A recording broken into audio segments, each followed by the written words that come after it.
sorted, but in terms of what's happening here, do you suspect Keir Starmer is up to no good behind the scenes, bearing in mind this is a man that agitated for us to remain in the EU despite the democratic referendum? I mean, I would love it if I thought Keir Starmer was up to what you call no good behind the scenes. I am sort of one of these reactionaries who think we need close trading ties with the 27 countries. I think we all agree around that. Do we want the rules and regulations dictated by Brussels?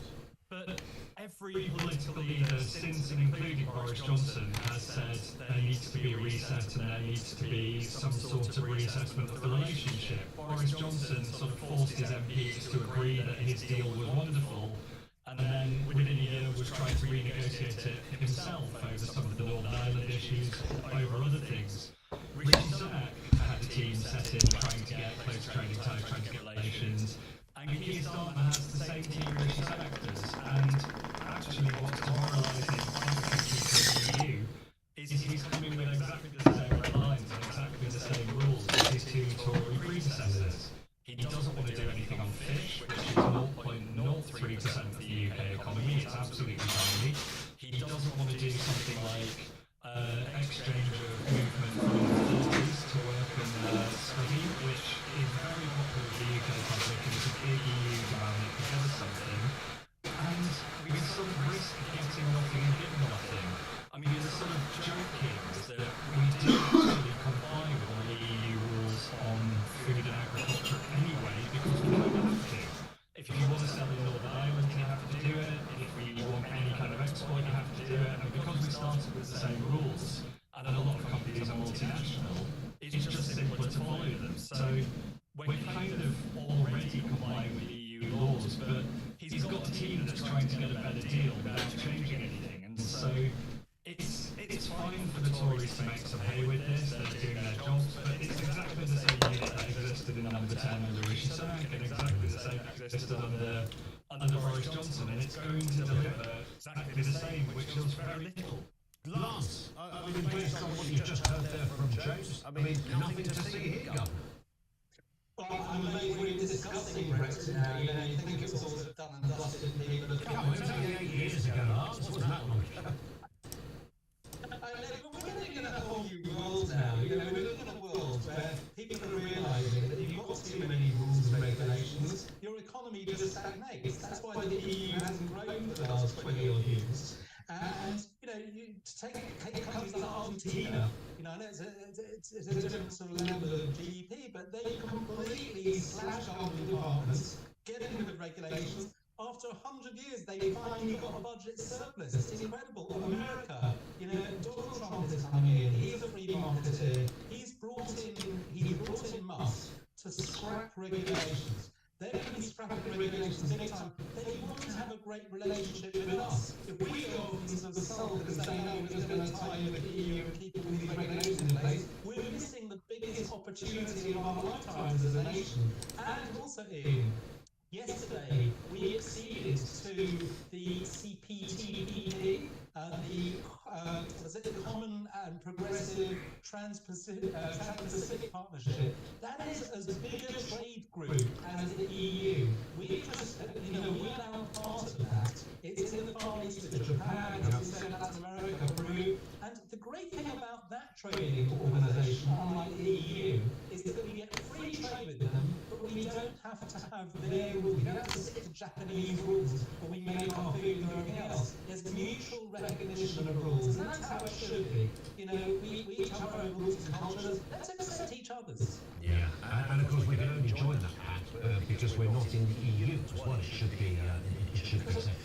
James, I mean, based on what Lance has just said, there does seem to be a sort of an entrenched, almost evangelical, physics immovable object over there in Brussels. But no, you can't have this agreement without signing up to this agreement. You know, these rather curious caveats that are thrown out in the EU Parliament for anyone who wants to get close to anything they do.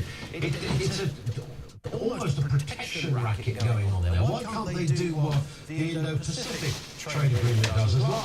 Our arrangement with the United States won't involve monkeying around with any rules and regulations about how we grow and run a bean. We'll just have a piece of paper sign, won't we? It doesn't have to be bureaucratic, and it doesn't have to take us closer, which this will. Let me slightly shock you here by agreeing with you.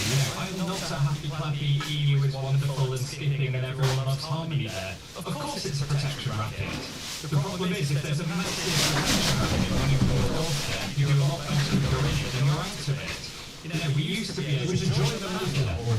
Essentially, yes. I mean, they are going to continue running as a mafia. No one will stop them running as a mafia. And we used to be on one of the big seats. We used to be a capo. And now we are sitting there having to sort of deal with what we get. And look, CPTPP, perfectly fine. It's a nice trade deal. The EU was worth about 20 to 40 times that on GDP, and that's conservatively. Like, this is small beans. It's a rounding error. I'd rather have it than not. Sure, I'm not going to kick off about it. But it is a rounding error. Geography is destiny. We are nearest to these countries. We do more trade with these countries. We will need to. The physical location of the UK matters. The depth of trading agreements matter. And the reason CPTPP doesn't do much to us, and doesn't put requirements on us, is it's quite a shallow deal that doesn't cover very much. And so you can compare these things, but it's a little bit like, if someone's just paid an absolute fortune and, if you find out, get home and find out your partner's taken out a 30 grand loan from a loan shark to get you some solar panels on your roof. And they tell you, oh no, but it's going to save you 80 quid a month. It's like, yes, but how much is it going to the loan shark every month? It's like that, they're not comparable. You are paying this tiny sum out when you're getting this tiny sum from... So you're saying, James, it's kind of an inevitability, really. This is sort of how it has to be, even if it's not perfect. Lance, is that reasonable? We've got to join the Dons over there in Brussels to make this work? There's a few things that James just said that just aren't correct. I mean, the GDP of the countries within the CPTPP are the same, pretty much the same as the EU. But the difference is that the CPTPP countries are growing about 8% per annum, whereas the EU is totally stagnating. On the question of trading with people close by you, yeah, well, we do more trade with the EU at the moment. But our biggest single trading partner in the country is the USA, and that's certainly, as far as I'm aware, a lot further away than France. I am an exporter, and when you export, what you realise is that the costs of exporting are not the distance. The costs are filling in more documentation, loading the truck or loading the plane, unloading the truck or the plane at the other end. Whether it's flying for 2 hours or flying for 10 hours doesn't really add a huge amount to the cost. So it's not about, we shouldn't be looking at distance, we should be looking at where our future markets are, where the growth is, and on services, if you're a lawyer advising companies in Peru, it doesn't matter, you don't have to fly, you do it all online. So, as a business person, you look for growth markets, and the EU is stagnating. That's why there's a lot of demand for change within Europe itself.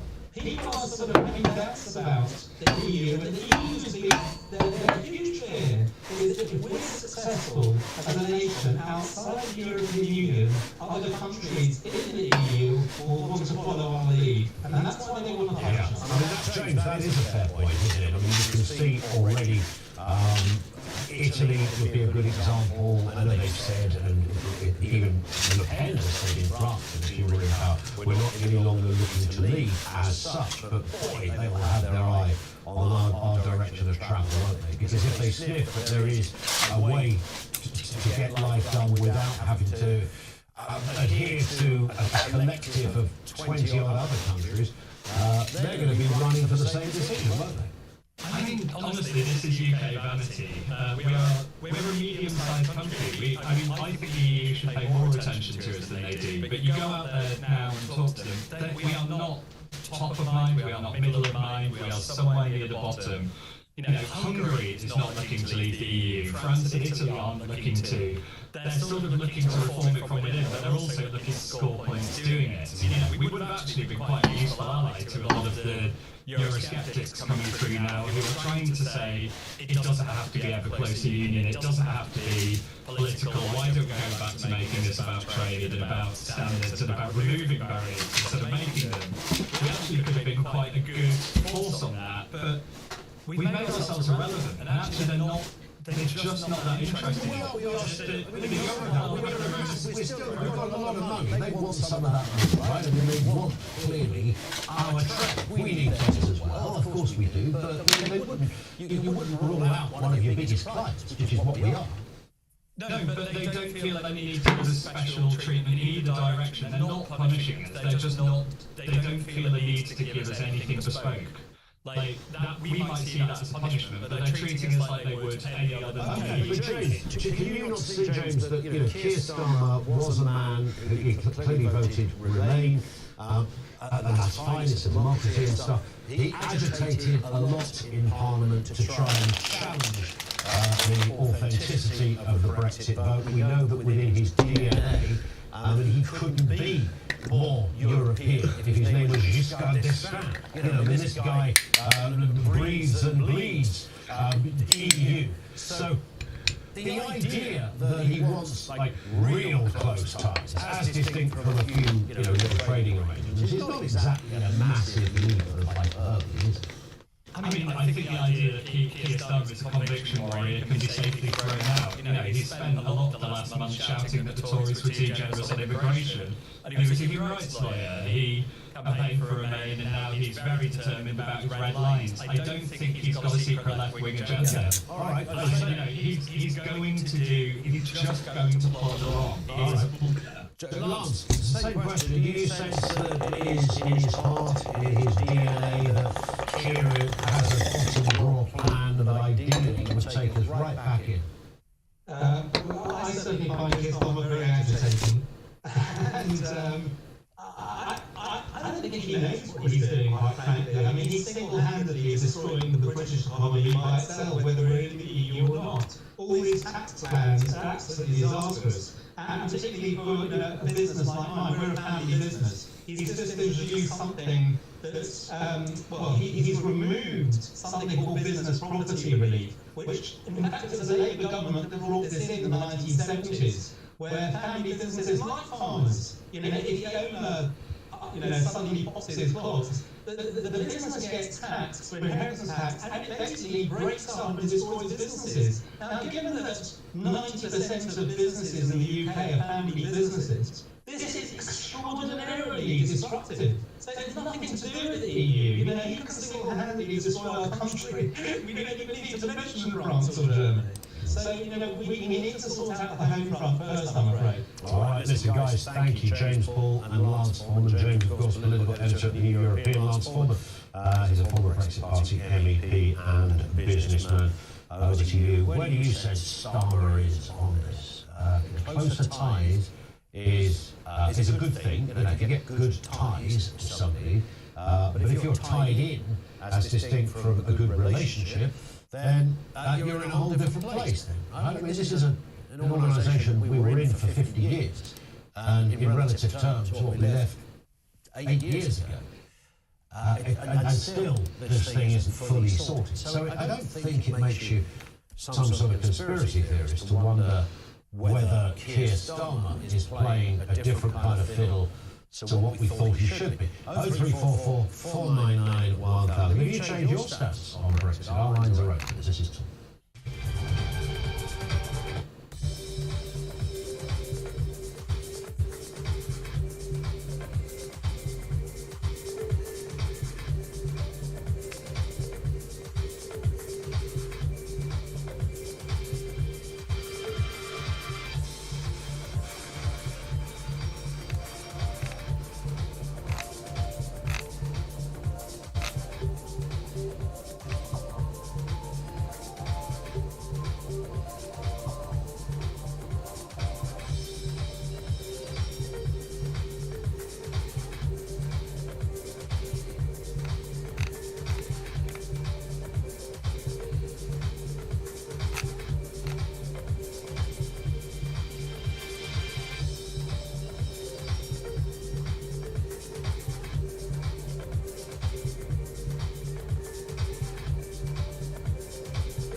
would say, even before the white paper, There are 21 county councils in England and 10 unitary authorities as well, all up for election in May. Will every one of those elections go ahead, Minister? So more details will follow later on. I'll be making a statement in Parliament this afternoon that will set out the detail of that. But this is an open invitation. It's an open invitation for councillors who want to be part of an early tranche of reorganisation and devolution. Why aren't they going ahead? And I would say, even before the white paper has been published. No, sorry, I think there's a political over the line. Why aren't they going ahead, Minister? Well, at the moment, the assumption is that elections are going ahead. However, it's usually in a process of reorganisation, that when a council makes a request for reorganisation, if there are elections taking place to a council that essentially won't exist within the term of those elections, then you hold off the elections and you elect a shadow body, and the shadow body basically is the form of the new councils that will follow. There are 21 county councils.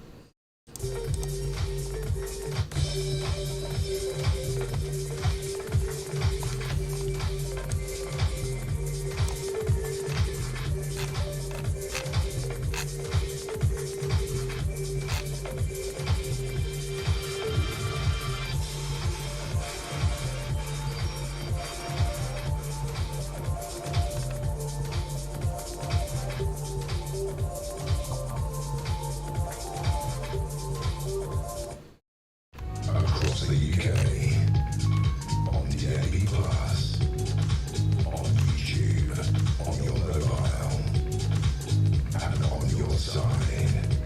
This is Talk. Right back to your calls in just a second. First, here's a voice note on that issue of Starmer in the EU. This comes from Claire. Afternoon, Ian. Claire here. We're on a slippery slope. Our democratic vote to remove ourselves from the EU has been ignored by Starmer, and so much for us tearing up the ECHR. So we're going to be ruled by Europe and lose so many more of our rights. Why do we elect a party into government that has no real power and hands it over to a regime that is going down the pan and gone bust? I'm fuming as a Brexiteer, and since then, everything since then has been a blame it on Brexit slogan. Brexit has been demonised, and people who voted have been vilified. I'm sick and tired of this country, backward country. There it is. Thank you. Great passion from Claire. If you want to send a voice note in, that's how you do it, 0344 499 1000. Very simple. This is not Michael in Norfolk. How are you doing, Michael? Very well, Ian, thank you. Good to have you with us. What are your thoughts on all of this? I think Nigel Starmer is going to take us back into the EU. I think he will do this. So did you say Nigel Starmer? No, Keir Starmer. Right, no, I didn't know if there was like a brother or something in the background we didn't know about.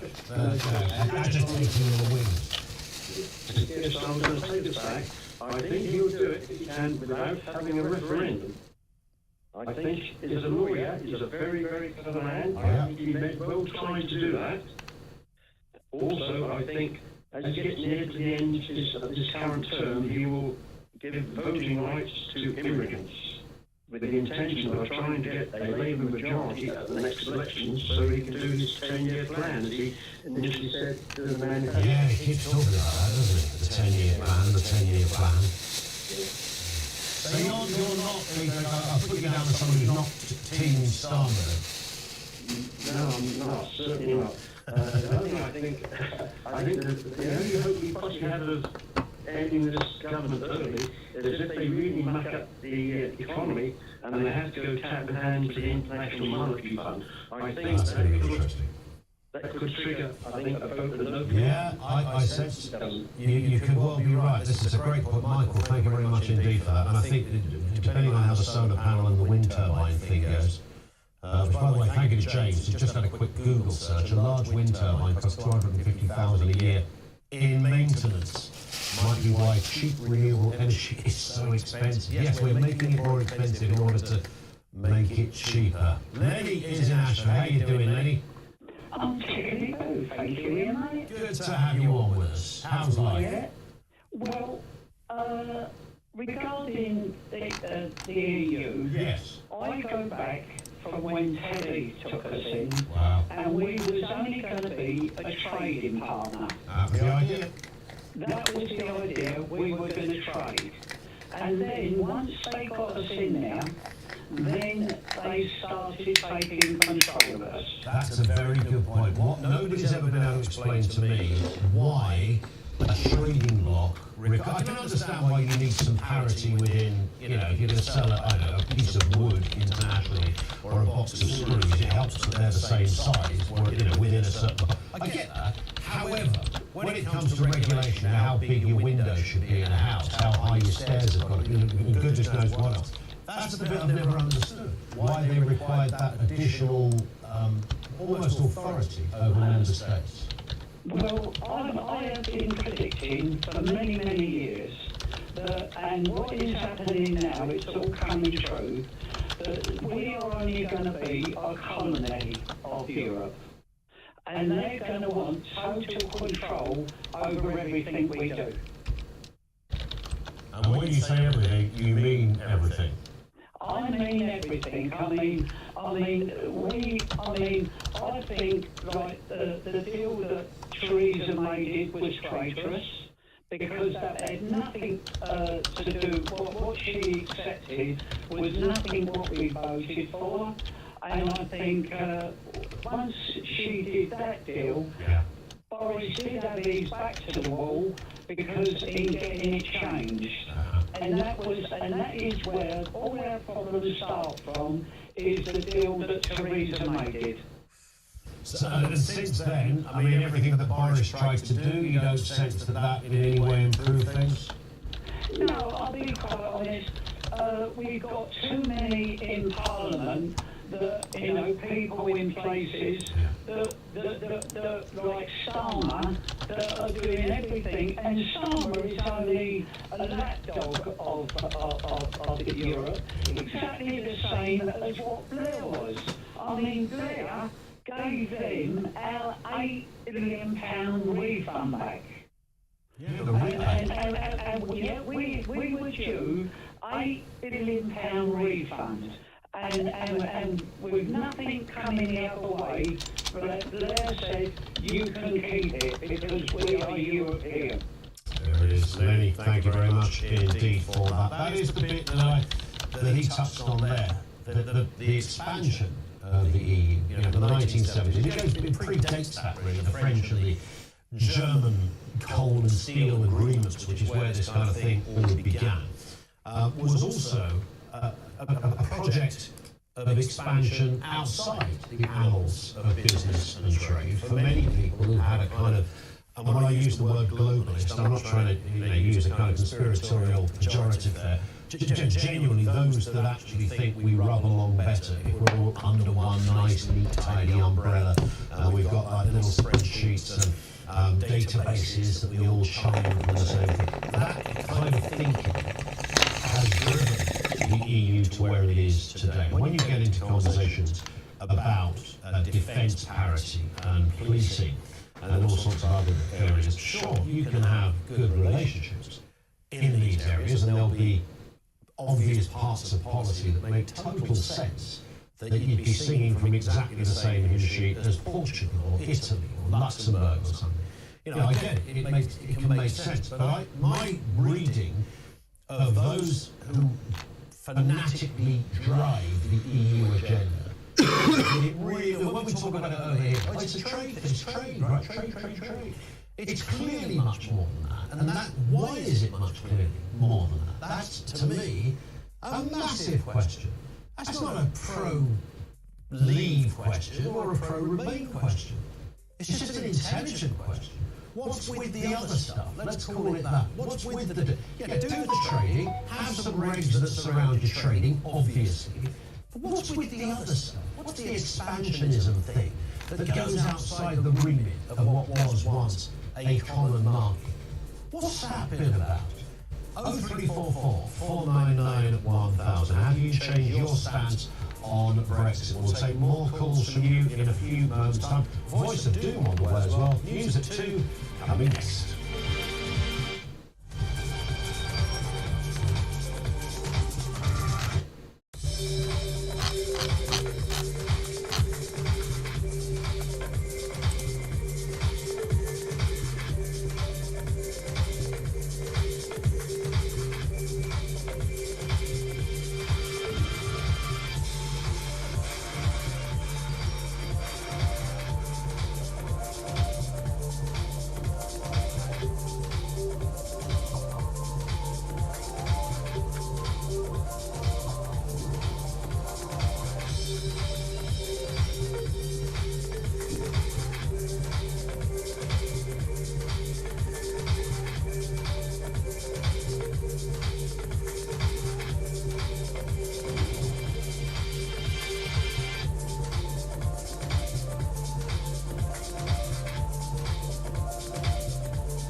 back to the home of common sense. 0344 499 1000. Lots to get through. Keir Starmer under fire for an apparent surrender squad that he's put together, ready to drop Brexit for closer ties to the EU, it has been claimed. A Whitehall unit of 100 civil servants being set up to work on negotiations with Brussels to achieve the Prime Minister's bid for a reset of retaliations. Or should that be relations?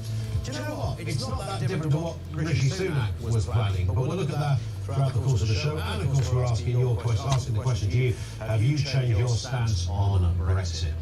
Also this afternoon, up to 1 billion solar panels will be fitted across Britain by 2025 under Ed Miliband's plan to hit net zero targets. 1 billion solar panels, Lord knows how many windmills.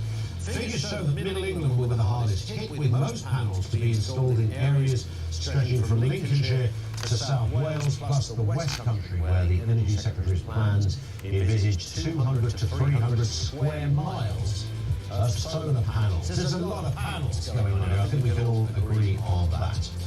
Our Home Secretary has revealed there is no set time limit for cutting migrant boat crossings in the English Channel, a key issue in the ongoing immigration debate. Speaking out amidst rising concern over the government's handling of the crisis, people acknowledge the complexity of the situation, stressing that the current levels are far too high, and it's a clear priority for the government. I'm not sure you can have it both ways. Is it a priority or is it not a priority? They seem to have a target for everything else, but curiously, not for this. Everything you need to know, all the breaking news right here on Talk 0344 499 1000. Michael says, I'm sick to death with pro-EU people telling us we need closer ties with the EU for trade. I want no relationship with it if it means any of their laws are written into our statute. We voted to leave to stop our politicians hiding behind the EU and blaming the EU for their own failings. So what exactly is the percentage of our export trade that we do with the EU compared to the rest of the world? EU supporters are like Luddites, says Mike in Lincoln. I think Mike makes a good point.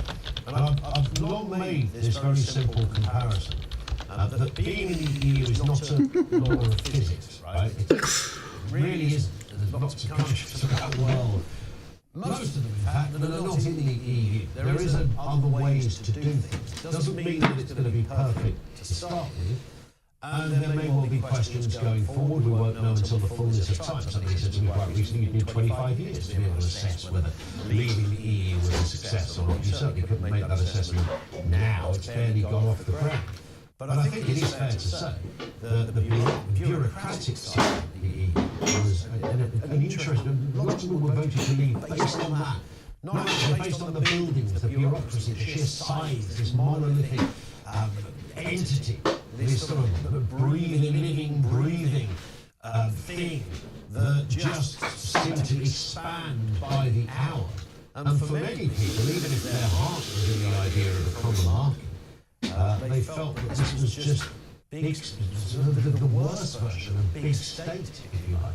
And maybe there's something in that as well. We'll come back to more of your calls and comments on this subject. Let's get a word on this and the other big political stories of the day. Alan Tolhurst, chief reporter at Politics Home, is back with us. How are you doing, Alan? I'm very well, thank you. The Christmas spirit? Indeed, absolutely. Where's your Christmas jumper, by the way? No guest today has got a Christmas jumper or even a drop of tinsel behind the ears. So one of the beginning of this year's, every year the House of Parliament makes a Christmas jumper, and the one this year is actually quite tasteful. So we're going to get it for me, but I haven't got it yet. He's going to make jumper-based promises that that's something we have yet to keep. Well, that's politics for you. That's the Burma Road for you, I think. Yeah, that's how they roll over there, isn't it? Yeah, it's a lottery. Listen, let's talk about this first story then. This is Keir Starmer, closer ties with the EU. Is it exactly what Sunak was doing anyway? And should we be developing closer contacts with the EU if it means that we have to enshrine our laws into EU law? During a speech in Norway today, so Keir Starmer remained adamant the UK will not reverse to Brexit, but he plans to still build a closer relationship with the EU. Let's have a listen to what Mr. Starmer said this morning. When it comes to the wider reset with Europe, I'm absolutely clear that we do want a reset. I've been able to repeat that here today, a reset with Europe, a reset with the EU. that does not mean reversing Brexit or re-entering the single market or the customs union, but it does mean a closer relationship on a number of fronts, including the economy, including defence, including exchanges. It's interesting, Alan, he says including the economy and including defence. I mean, they are significant parts. You can understand why some people are going, hang on a sec. Well, yeah, and I think as well, I suppose it depends whether you think that by pursuing closer ties back with the European Union, that is at the disadvantage to developing ties with places around the world, which obviously one of the reasons why we left the European Union was to be able to develop those ties with places like America. We've just joined the Trans-Pacific Partnership, that sort of stuff. If you can do both, then I don't think people would have necessarily too much of a problem. I think the issue comes when there was a great story in the Times on Saturday, which had a kind of a shopping list of the things that the European Union wants to reopen discussions on when talks open on this kind of reset, and it was all the things that would, you know, if you designed this to annoy kind of Brexiteers, it was on shipping on fishing rights, it was about European law, European Court of Justice, on free movement, all those kind of things. But if you do think that Brussels are going to start to reopen discussions on those things, then I can understand why people who did vote to leave the European Union would be pretty irate about that. Yeah, and that's, I mean, it's worth having a listen here to Boris Johnson, by the way, because he, of course, won that landslide in 2019, really all based on this. Get Brexit done. Calling Admiral, the trading name of EUI Limited, authorised and regulated by the Financial Conduct Authority. To improve our service, we may record and monitor this and any future calls. Hi, you're through to Admiral's Virtual Assistant. How can I help with your insurance? New policy. Just to clarify, do you have an existing policy with Admiral, Bell, Elephant or Diamond? No. So there it is. I mean, do you have a quote reference number? No. What type of insurance are you looking for? Car insurance. And how many vehicles are there in your household or immediate family? One. We've been trying to, we're thinking of running a competition if you can guess where that was from. No. I can't, for the life of me, make head or tail of it. Yeah, downstairs bathroom or something, it looks like a... Very bizarre sort of old Eastern European backdrop. Yeah, I think what's interesting about it is that, you know, you talk about that 2019 general election. At the time, Keir Starmer was Jeremy Corbyn's shadow Brexit secretary, and he was the person credited with dragging the Labour Party. And, you know, Jeremy Corbyn was instinctive anti-European Union from kind of the other side, from a lot of people on the right of the country. And Keir Starmer was the person credited with dragging him towards a position of asking for a second referendum. You know, and I think what's interesting this time around in the election in July was that Brexit was not really a factor until, but you do wonder if people like Boris Johnson If this is not okay, please let our agent know. Thinking, well, actually, there is a way of kind of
jail for 6 months for nicking a bottle of water out of a middle.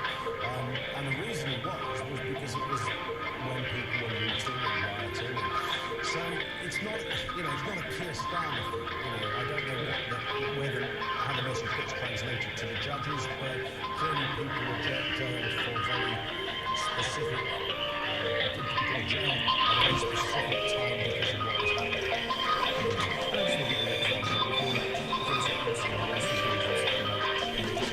if you're not the sentence that's handed out to them, if you think that you would suffer the same sentence if you were caught for doing something wrong, would that put you off? And that essentially is part of it. Is it how to be clearly linked to this for practical or for informal reasons? I think that's the difference that clearly these harsh sentences over the summer are clearly terrible from continuing these actions. And is it the same thing essentially? That's you would say that perhaps not every sentence could be the same to the same person as person who might have had come and look at you feeling that being their favourite, etc.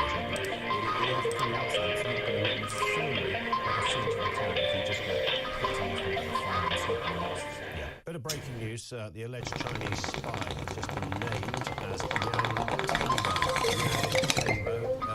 Might be worth a quick flick through your contacts list, Alan, see if he's in there. If he is, then something might want to have a word with you as to why. But nonetheless, that is the man everyone has been talking about. Because of course it's a bit mysterious that he could be named in China and every other country in the world apart from his. But no one knows who he is.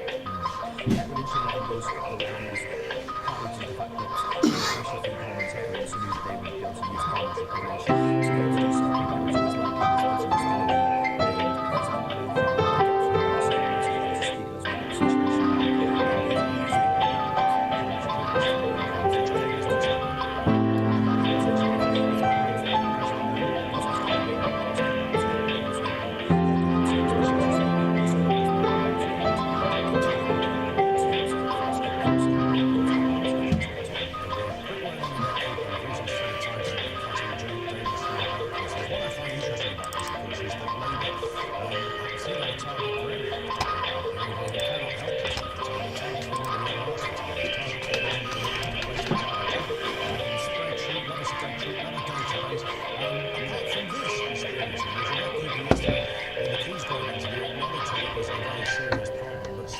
set any kind of timeline for reducing the activity. They talk about smashing the gangs. I love the phrase smash the gangs. Who doesn't want to do that? But the actual problem is happening every day, and hundreds of people a week making a very dangerous journey, etc. Really silenced almost. Well, also in the interview, that people said that it was not just about slogans, but they've been bashing that slogan about smashing the gangs for a very long time. And I think it's, you're right. The problem is I'm never really a fan of targets, because I think they're a bit of a millstone, and again, people end up trying to manipulate them to reach them.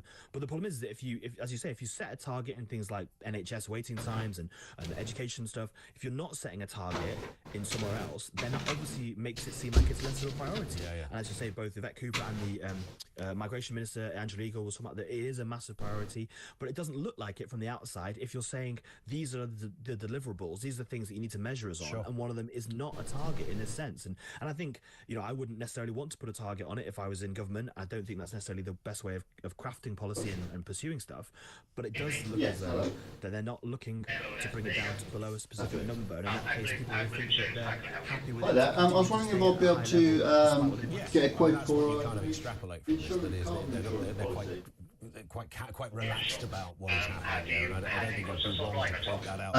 I have, and I did try to do it online, but it said that something went wrong and I had to call you, so I'm gonna call you. But it was a couple of weeks ago that I tried it, so I think my reference number will be out of date now. 499 1000. Bear with me. I don't know if I do have it. Just go back over here.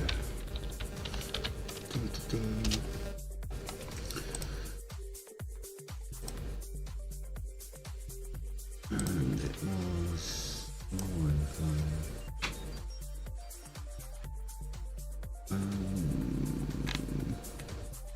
Quote reference is 7736 342 329. Thank you very much. Very nice. So 29th of April 1989. And the postal home address as well, please. Is TQ69ST, flat 7, Thomas Newcomen Court, Ibert Road, Dartmouth. Okay. Now, do you recall? We provide for information that is available on our website. Is that good for you? Yep. Lovely. And then, anybody else in the household, even the immediate family, got any interest or currently selling homes, cars, or vans, either animal, diamond, elephant, barrel, boat insurance? None of those, no. No, okay. So we still have to try and get some off discounts, but I think sell money on board as well. So unfortunately, it's up to the website. I've got that quote in front of me now. So you probably actually do offer different levels of the cognitive insurance. I believe online you take the gold tier. Yep. So we'll go through some information with you. Either do that, my name is Andrew. What do you prefer to be called? Joshua, it's up to you. Go, love it. Let's have a look here for you. So a few things doesn't always get saved or as well. How many vehicles in the household including vans? Just the one. Just the one, okay. And yourself and Josh, you're not a homeowner? I'm not a homeowner, no. I don't I know if rent. he's getting some benefit out of it, which And you are a cover started Testament to the state of the world today. tomorrow the 17th, I believe. Yep. You mean more men are going to look at this, this sort of in 99, this cheap so. woman's that's OnlyFans page because she's Okay, so we do then just check on a daily basis any conflicting or disadvantage Well, exactly, and I'm glad you said that. Yeah, it's infamy at a cheap price. It's not something I want for my daughters. I'm fairly sure I've got. Well, so I've only had the one donk, and that was a couple of years ago in October. Okay. I'm pretty sure I've already mentioned that, and then there was what is it? I know it completely clears from my account tomorrow, but there was an INT10 on the 17th of December 2019, I think it was. Okay.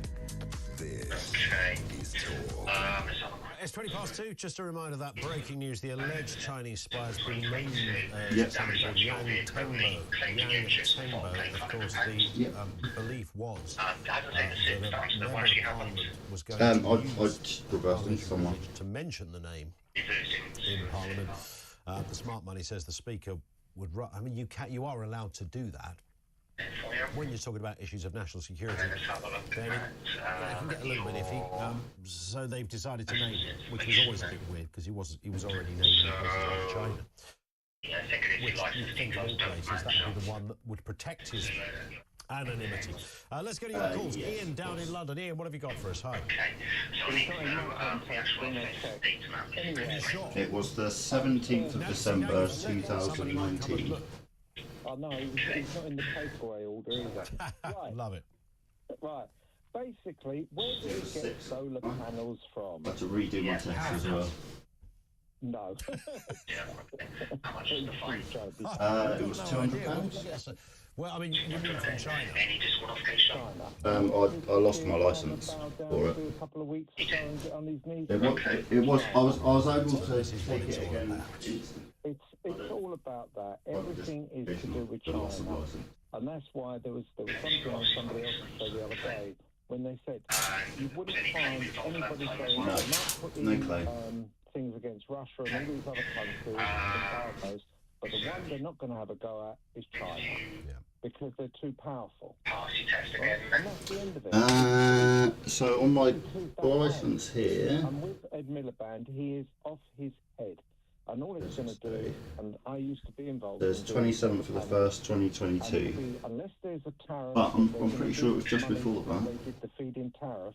Yes, there should be the date on the back of the licence will be last date on that. They'll put them on their roof.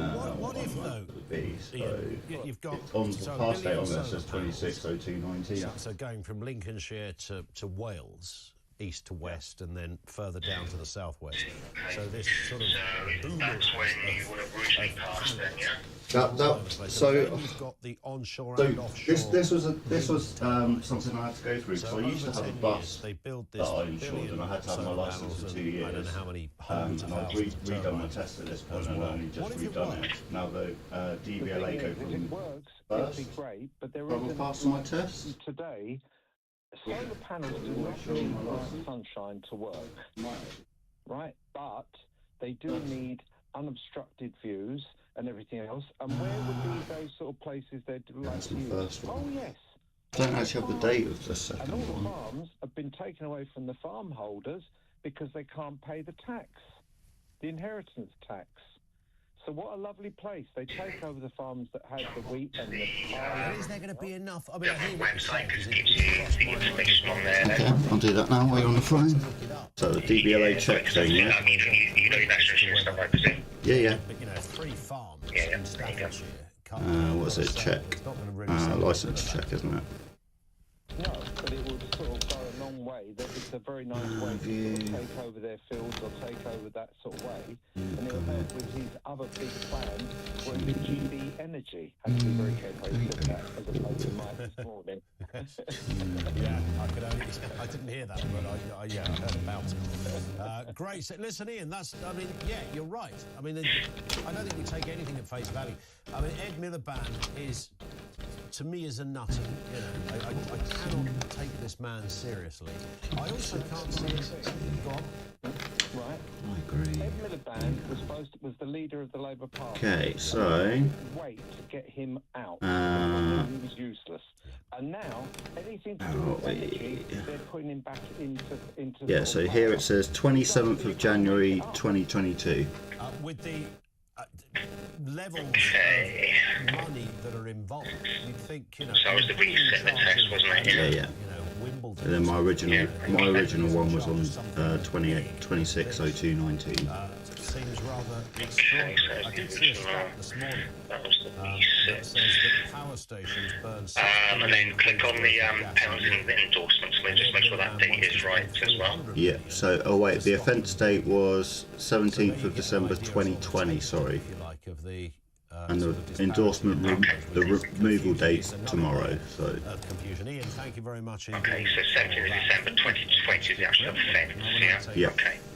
The points have already gone. This is such an audacious plan. But the full endorsement removal date's tomorrow. Yeah, that's it. But for insurance purposes, it's going to be 5 years. Okay, so it's like they go to different steps, different offences. Yeah, no worries. So, offence 17/12/2020. Let's see what I want to do about that. Pass and reset. So they said, your license taken off you. Reset a full test then in 2022, yeah? Mm-hmm. Means that... There you go. Give me a little while. I'm just going to pop it on to speak this through and see if we can do this one for you then, okay? Okay. Is pretty Yeah, appreciate it, thank you. No worries. It wasn't hard to understand the concept. You might say environmentally or against it because it's been against it before. You might say you don't really get against the French. That's a mischievous point. But broadly speaking, quicker transport, I get it. The Curie Bridge that runs over the Thames, obviously the area is rather rude, it's probably one to get around, but that doesn't mean it's something to harm. It's difficult to many people see. Maybe it's not so far as it's distraction. Some of you are rather affects the letter of Britain. But the point is, you can understand it. It's easy to say, I get it. Yeah, it makes sense. When you do it for 10,000 acres in this field, what is it that makes sense? This? I think anybody can be straight-faced and go, yeah, I totally understand what the whole man is doing. All his aims, all his innovations, and his plans. Nobody can. James in Staffordshire. James, who did? I've come to you on your feet.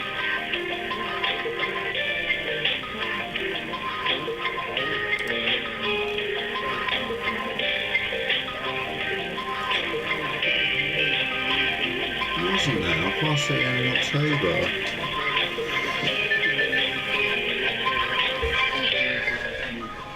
How many small modular reactors could we put into this for 440 billion? Got how many? Do you know? Yeah, well, no, but my head won't do the maths on that. No, indeed. Yeah, but the other thing is that so this completely ridiculous idea of slapping solar panels on, the poor farms and this, that, the other, that have had the land confiscated by the gulags and this, that, and the other. Why don't they don't they have people volunteer? If you own a house, you get a free solar panel and a free battery. Right, so we all get a free solar panel. Just one? Yeah. No, what I'm saying is, whatever your roof will take. Okay. I mean, I've got solar panels and I've got a 2.8 kilowatt array. Yep. But so whatever, and it does reduce my bill. On the rare occasions the sun shines in Staffordshire and it's not raining. Hello. But that way, you don't have to take up. What we do then also needs to be licensed down has been held then for Because I mean, let's be honest, solar panels have been on the occasion for years, right? Decades. You know, I can remember yonks ago, like going to school, I think, and seeing solar What was it? 27? No, not quite. Yeah, it goes. Last October, they on the times when it's sunny, I haven't got batteries. Obviously, but the IN10 equation as well. The sun's So shining. what we've done is one unfortunately Apple don't cover IN10s. Okay, but our sister company No. I get money back because of forcing into the grid. So I probably had about I'll still keep it the same as in Funnycom. No bill and 300 quid back. Because you had the gold tier previously, okay, Alpha don't do Admiral Gold and Platinum. Basically, I've got a house that was built 1993 and I know for a fact that it won't take a heat. that is sort of like Right, so if you have no gas at all, so you've got gas and electricity. So, if obviously you start running to it, when you start to keep on there, being across 24, 25 years, most legal protection. That's for my legal protection, yeah. The time when you need the energy is not something. That's the only thing I want for the road, just in case of donks do happen. The theory, I suppose. I hate to, you know what I mean, I'm covered. I can, if it goes further, I'm covered. Storage of that energy will have improved. So with that included, typical lines of code, payment-wise, then Josh, you would do this as a one-off payment? If possible, yeah, if I can afford it. And somebody said it last time. Wow. So with small modular reactors, they yeah, no chance. Generating electricity, this and the other small footprint. Yeah, I know it's strange because of course you've got that effect, you see. Yeah, it's well, so my renewal's 1,300 from my current one, so I might as well just do that then. That has storage with it. Yeah, sort of. I haven't seen that. I mean, I took them back It's about a vehicle petrol we need to family look at multi-car policy. Penny matches there, penny matches, but even with those discounts, it's not going to halve the price. So there is and even that, the jury is out on how effective. I'd rather that be picked up beforehand rather than have happened done right now. Yeah, can't talk about that, so I'm sorry I can't do any more for you. No, that's absolutely fine. I want to thank you for all your help today. Yeah, appreciate it, go. All right, you have a good day. Why don't they just all right, take care. Tesco buildings. If you go to Portugal, you've got those. Yeah. I think somebody raised this recently. Why would you not, especially on supermarkets? Now there's hundreds of Tesco's all over the country. They're all big now, right? You don't get only you get the metro ones, but generally speaking, the big superstore near you, Tesco, Sainsbury's, Asda, all of that lot, they're big. Stick them on. All of those industrial parks. It's got the Carpet Right place, Halfords, all of that, in one place. Homebase, who are about to go down the Swanee, of course, I think, or some of them. All of those places, whack the solar panels on those, but maybe it doesn't touch the size. I don't know. James, you've been brilliant. Thank you. James in Staffordshire. Over to you. 0344 499 1000. More on the way. This is Talk.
across the UK.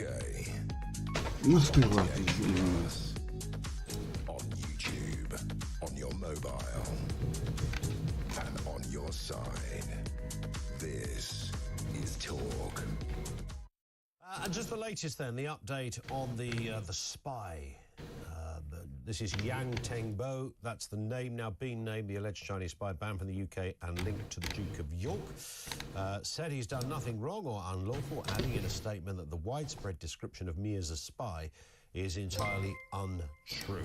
So he's none of it. The order to name him was lifted at the Royal Court of Justice amid growing expectations that an MP, it was thought that it could be Reform's Richard Tice, would have named him in Parliament.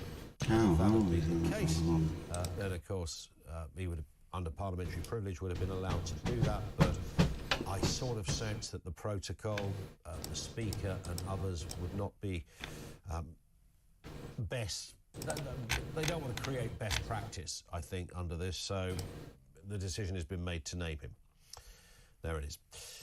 Let's move then to what is happening with Yvette Cooper, the Home Secretary, revealing there is no set timeline for cutting migrant boat crossings in the English Channel. This, of course, is a key issue in the ongoing immigration debate. Speaking out amidst rising concern over the government's handling of the crisis, Yvette Cooper acknowledged the complexity of the situation, stressing that the current levels are far too high and it's clearly a priority for the government, she says. Well, how much of a priority? Joining me to discuss this, migration expert, former MEP and director for the Centre of Migration and Economic Prosperity, Stephen Wolfe, is with us. Stephen, good afternoon to you. Good afternoon, Ian. Good afternoon. Nice to have you with us. I find it strange, and I'm sort of going slightly over old ground here in terms of what we've talked about a number of times on this, that Yvette Cooper and the Labour government don't appear to really have this in their heart. Let's put it that way. I don't sense this is really up there. No, I think you're every right. And when Yvette Cooper says that the numbers are too high, that they are dangerous, we agree with the words. But I think in many ways she's taking us for fools. Taking us for fools because we don't really believe, having looked at the record so far, the impetus that the government has not put towards immigration, that we actually believe that they will try to bring the numbers down. It's never been in their DNA. Yep. Prior to the elections, they challenged the Conservative Party, and particularly Rishi Sunak, over the Rwanda operation and the Illegal Migration Act. So they got form in really opposing any deterrence. And so far, everything that they've suggested, closer ties with the European Union, setting up a new command structure, is not about deterrence, it's about managing the currently extreme, or in the words of Yvette Cooper, too high situation. Yeah. What is their, I mean, realistically, what are their options? They keep talking about smashing the gangs, and we even put a montage together, because between Keir Starmer and Yvette Cooper and goodness knows who else, they'd said it so many times, Stephen, that it seemed extraordinary that they could keep repeating this, but nothing of any substance really happening, but failing to, address the cold face of the problem, which is that hundreds of people on a daily basis, we've had record numbers for this time of year as well in the last 7 days, are still making that journey in their hundreds. We've got nearly 40,000, between 30 and 40,000 this year since Starmer came to power. It's a grim picture. It's a catastrophe. We read it so often, we've almost just resigned to the fact that we see these headlines and no longer seem to react. But it is huge. What specifically could Yvette Cooper do to literally stop a single boat crossing the channel again? Okay, well, there are a number of things that we think we've been considering as different options for them. Point one is the obvious, that they have a disagreement with France and just enable our border force and, or in particular, the Navy, if you could persuade the defence to actually do their job and return the boats to France. That'd be stage one.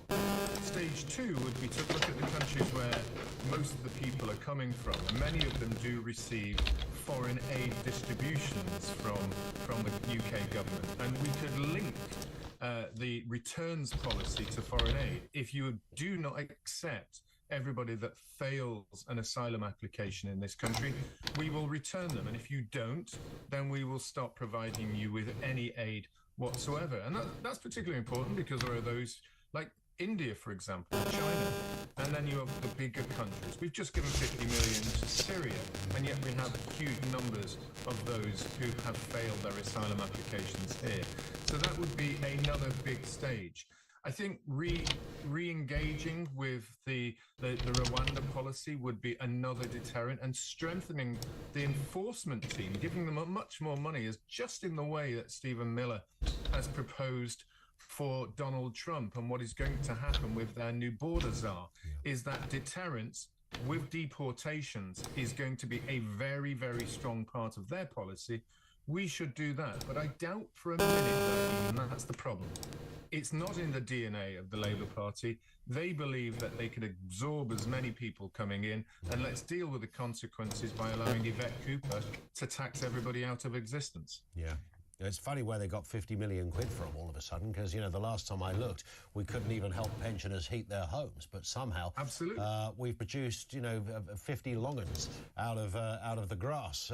God knows how. It's a miracle, as they say. Where do you think this story might be in a year's time, Stephen? I mean, I know where the obvious instinctive money goes on this, but, you know, these crossings cannot continue at this kind of rate, and we also have the big backlog to deal with as well.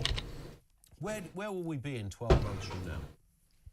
I don't want to be the kind of man of doom at Christmas. I love Christmas. I want it to be a period of joy and happiness, particularly for children. But with Ian, I can't possibly say for 1 minute that we're going to see a reduction in the numbers coming forward. And that's because when you look at the European border agencies and Interpol, they are predicting another 400,000 people coming across the eastern and the western Mediterranean routes into Europe. And if those level of numbers will continue into next year, we're going to see again numbers of 35,000 plus coming across the channel. It's a non-stop. And I think finally, even the government's Office of National Statistics and OBR have factored in housing costs and hotels for the next 5 years at an estimated cost of 40 billion.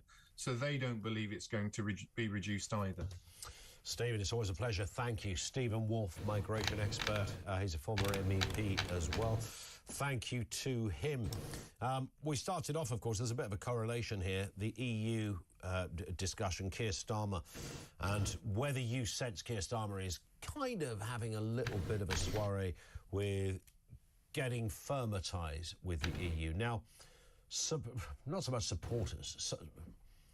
Some people claim that actually what Starmer is doing is exactly what Rishi Sunak would have done, and that's to get things like freedom of movement for the 18 to 30 age group. That's not seen as distracting from the wider, bigger issue of entire families being able to move between countries. Something very different.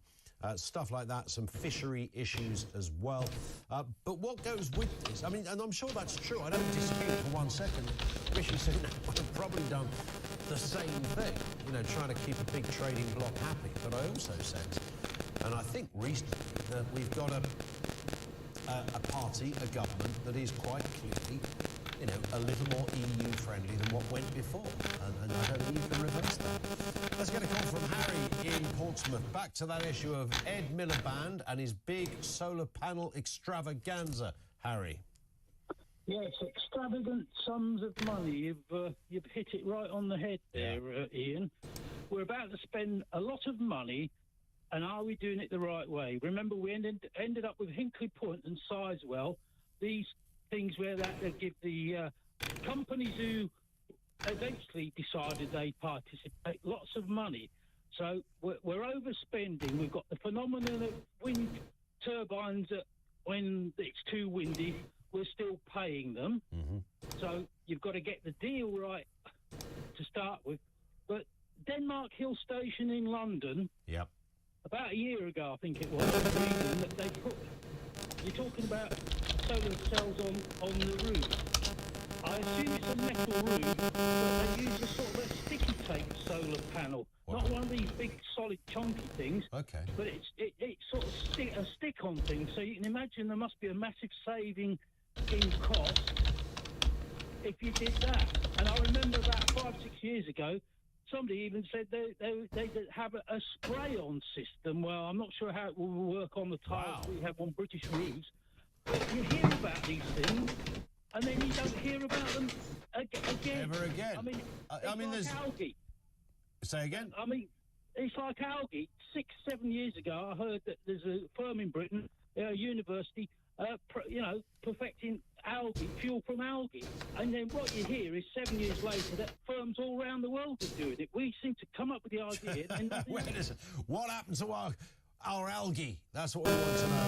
And that market. Listen, great call. Thank you, Harry, in Portsmouth, for that. Let's get a voice note on this issue of the big solar panel extravaganza. This comes from Darren. Hi Ian, Darren here on the solar farms. I'm from North Wales, and in Anglesey last week with Storm Dara, it totally destroyed a solar farm. So what are they going to do about that? Thank you, Ian. There it is. It's a good point. What are they going to do about that? Are there new ways of making this? You know, years ago, stuff that used to cost a bomb that doesn't anymore. You know, a TV set, a digital watch. Remember when digital watches first sort of landed on the scene, how much those things cost? They're crazy. A calculator. I found my first calculator the other day in a box while shifting some... when you're shifting stuff around the house, you go, blimey. I had to take a picture of it. Me and my sister both got one for Christmas back in the day. And I took a picture of this thing and I said, do you remember this? She said, where did you get that from? But I think at the time, that was like being in receipt of... well, it was huge. It was a calculator. I don't even know why I wanted one. It's probably about 7 or something. But it was a great thing to have, and it still works, by the way, even if it looks a little knackered. Somebody would probably buy it now as a collector's item. So all that stuff got a lot cheaper. You'd think solar panels by now, you know, you could pick them up like you'd pick up a discarded cardboard. You know, when you need a cardboard box, you go to a supermarket, you go, you got any spare boxes? They go, yeah, there's loads over there. You just take one. You think of people like that, or one of my panels has got, you got another panel? Yeah, there was one over there. Harry's got some. He's got a bag of panels over there. 0344 499 1000. More comment from you. The voice of doom. I think it's day 4. I'm tempted to say it's day 4. It's day 3 or 4. No one's going to get this sucker. I'm telling you, we've got the mystery voice to end all mystery voices. Will anybody get successful today? Stand by. Coming next.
I don't.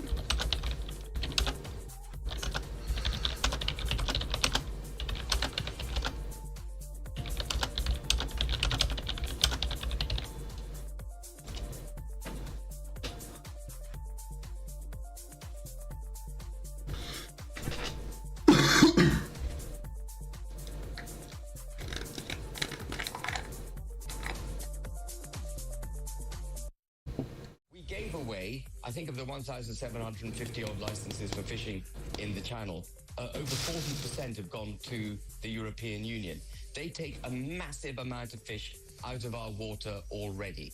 And what Starmer said before he became Prime Minister, you might recall this, he was in Montreal, he thought he was off camera, and he said, if I were to become Prime Minister, I would align us so closely with the EU that people wouldn't even be able to tell whether or not we were members.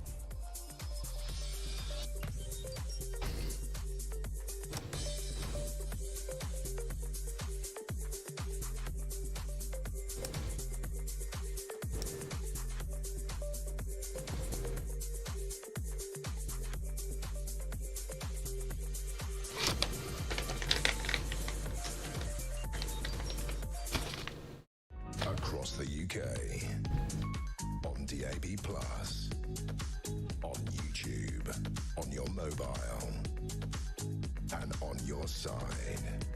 This is Talk. It is 10 to 3. Is it 10 to 3? Yes, 10 to 3. I'm losing track of everything. Christmas, the festive spirit. And Christmas just, what, 6, 7, 8, 9 days away? Something like that. Very exciting. Big bumper Christmas special here at Talk. Over the Christmas period, it's going to be amazing. Who's on, you're asking? No idea. No, actually, there's a lot of... There's there's lots of best ofs. We've got Christo back in the hot seat here in the afternoons for some of those days as well. So there's loads happening.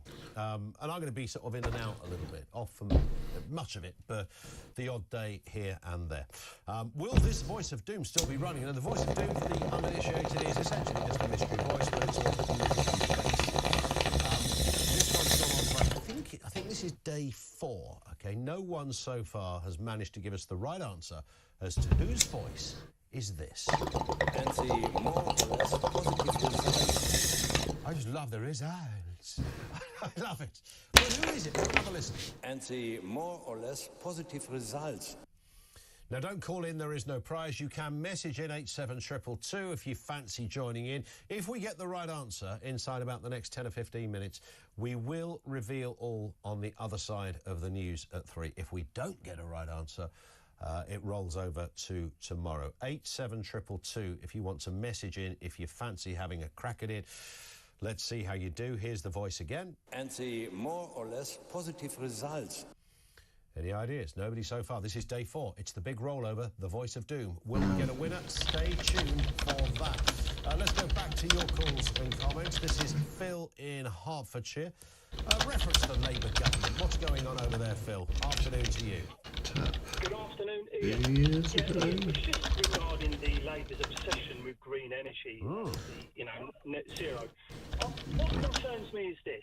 They've already decommissioned one coal-fired power station. Correct. Now, the infrastructure that we have existing at the moment has taken decades to establish. Yep. So we've got quite a good network. What I'm concerned about is because of their obsession and their one-track thinking, they'll slowly dismantle the existing infrastructure. Yes. Which leaves us up the Swanee should, like one of the previous callers said, we get the storms in Wales that destroys all the solar panels. Yep. And the wind turbines. Where's our backup?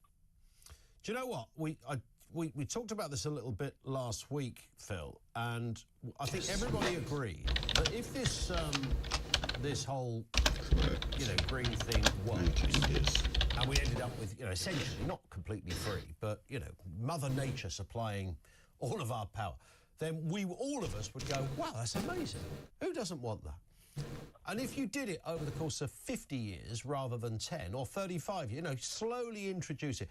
But you've got to keep the backup going, right? Yes, you've got to back up. Who doesn't want nice, clean energy? We all do.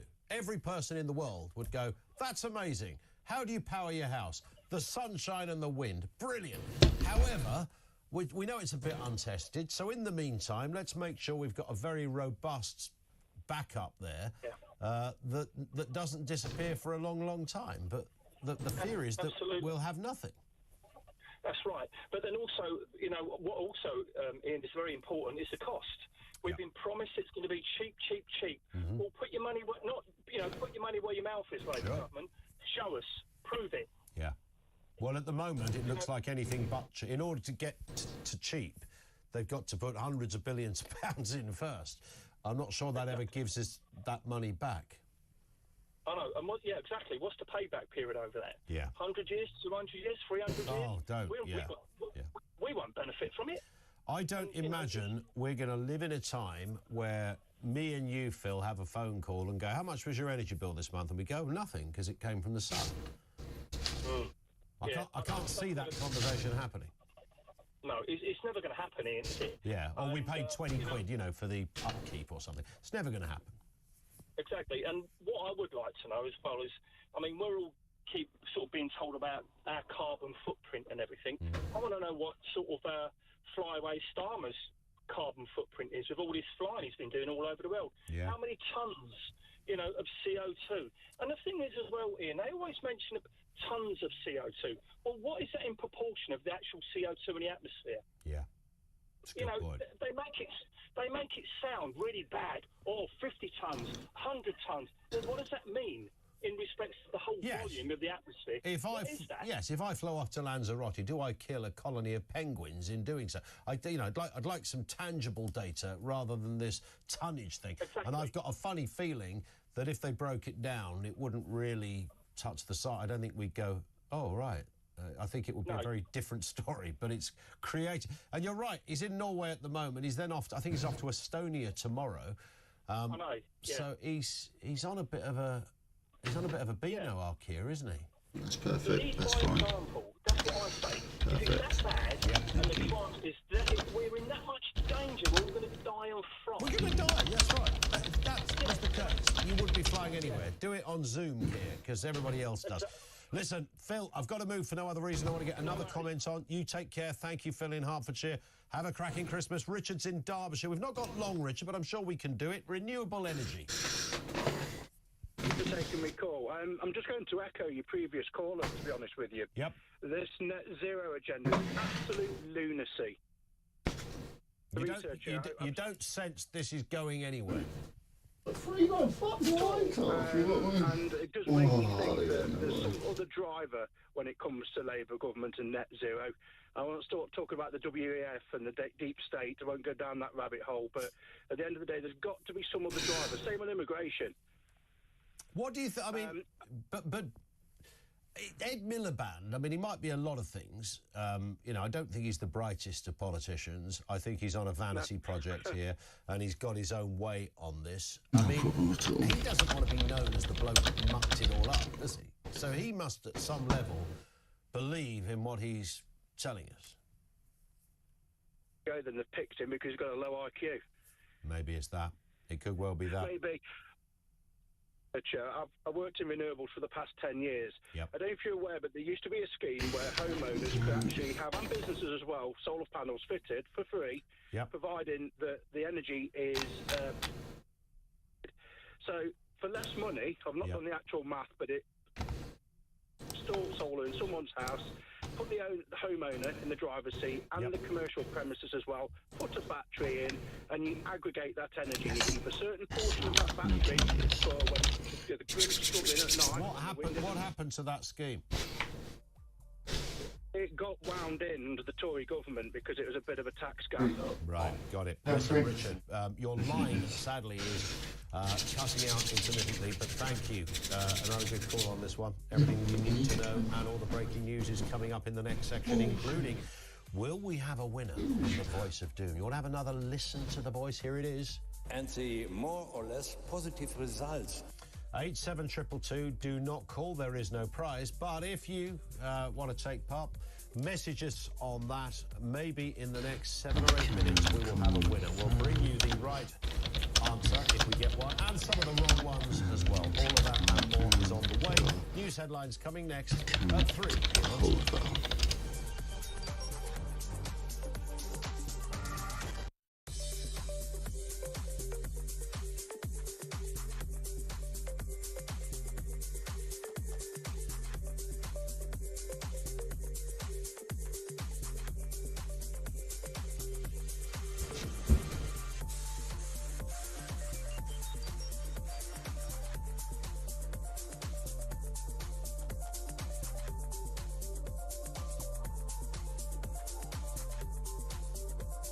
I want to And 4 acres.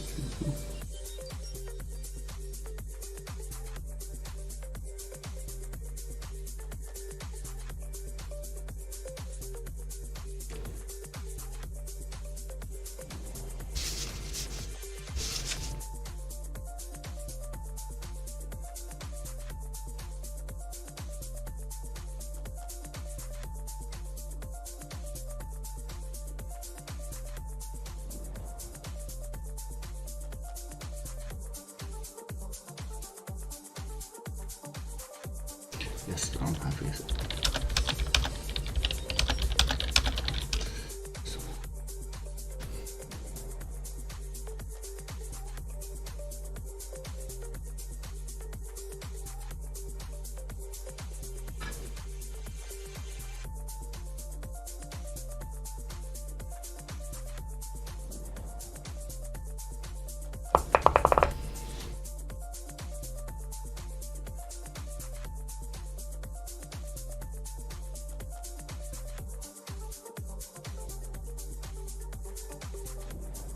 That baby feeling. Like, fuck it up. Come on.